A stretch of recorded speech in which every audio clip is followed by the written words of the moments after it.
Assalamualaikum warahmatullahi wabarakatuh. Alhamdulillah kita bisa bertemu lagi di semester 3 untuk mata kuliah keperawatan bencana. Kita masuk pada materi kita yang kedua setelah yang kemarin kita membahas tentang penugasan ya, tentang pengantar ilmu keperawatan dalam bencana. Baik, hari ini kita akan membahas tentang konsep keperawatan bencana.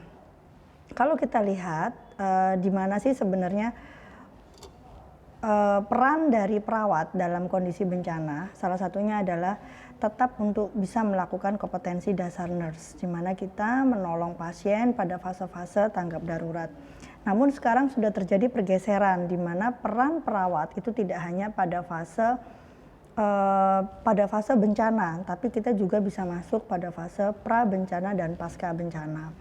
Selain itu juga sebenarnya disaster itu tidak hanya milik dari perawat gawat darurat saja, tapi melainkan merupakan multi profesi, multidimensi terkait spesialisasi perawat.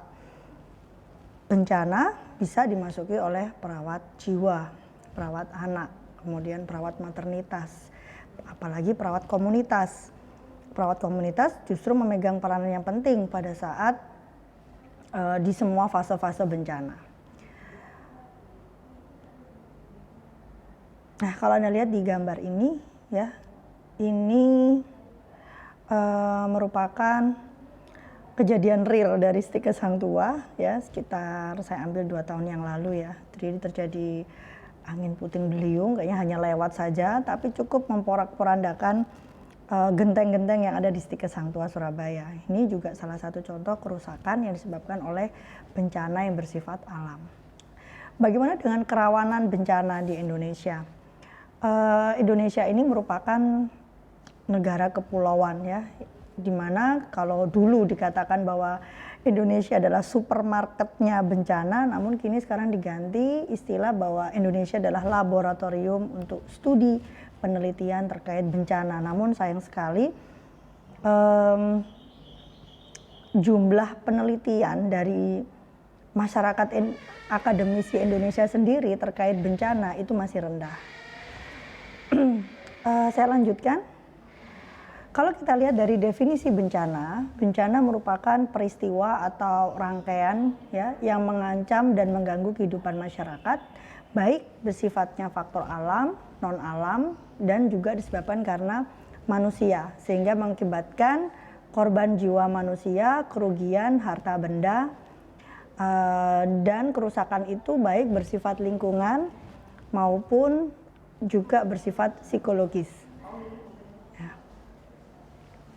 Jadi apa efeknya? Yaitu dampak bencana pada level individu itu akan mengakibatkan krisis. Dikatakan krisis di mana sesuatu itu terjadi di luar batas kemampuan individu untuk mengatasinya. Oke, ini adalah jenis kejadian bencana yang pernah terjadi di Indonesia, tsunami, kemudian ledakan bom Bali, ya. Kemudian gempa bumi, letusan gunung berapi, kembali lagi disebut bahwa Indonesia merupakan laboratorium bencana.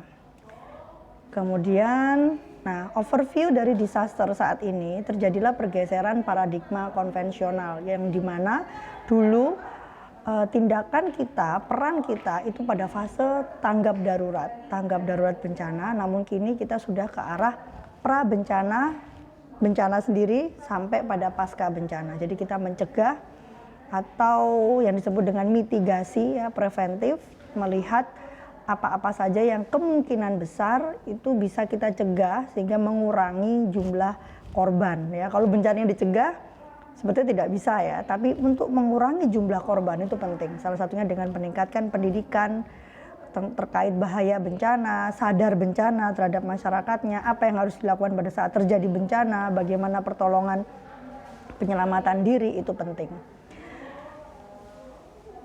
Oke, bahaya bencana menurut UNISDR ada yang geologi, hidrometeorologi, biologi,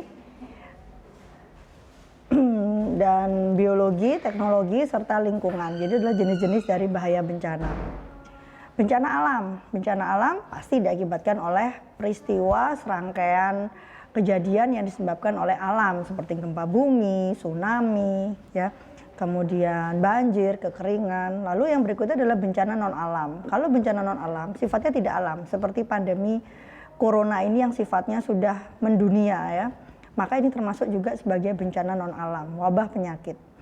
Kemudian yang berikutnya adalah bencana sosial, di mana rangkaian peristiwa ini diakibatkan karena konflik sosial atau peperangan, baik bersifat antar etnis, ya, maupun terjadi di dalam suatu negara. Jenis bencana sudah kita disampaikan tadi. Kemudian bagaimana dengan jumlahnya? Kalau dari jumlahnya, maka bencana itu diklasifikasikan menjadi mass patient incident, ya, kemudian multiple casualty incident dan mass casualty incident. Jadi kalau mass patient incident itu yang datang ke IGD kurang dari 10 orang. Contohnya keracunan, ya, keracunan pada saat pesta. Kemudian multiple casualty incident yaitu datang ke IGD antara 10 orang sampai 100 orang. Contohnya korban bom, ya, yang terbaru dulu itu di gereja. Kemudian mass casualty incident yaitu di mana jumlah korban yang datang ke IGD itu lebih dari 100 orang. Nah, di sini juga penting untuk bagaimana manajemen penanganan korban itu tidak hanya berfokus pada satu rumah sakit, tapi di beberapa rumah sakit yang ada di sekitarnya. Karena kalau hanya berfokus pada penanganan pada satu rumah sakit, maka itu namanya bencananya dipindah ke rumah sakit.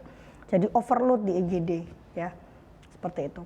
Nah, lalu faktor utama apa terkait dari korban? Yang pertama adalah kurang pemahaman terkait bahaya, di mana kalau kita lihat masih ada warga yang mendirikan bangunan, ya, di samping bantaran sungai, sehingga pada saat itu banjir, ya, maka mereka ikut terseret.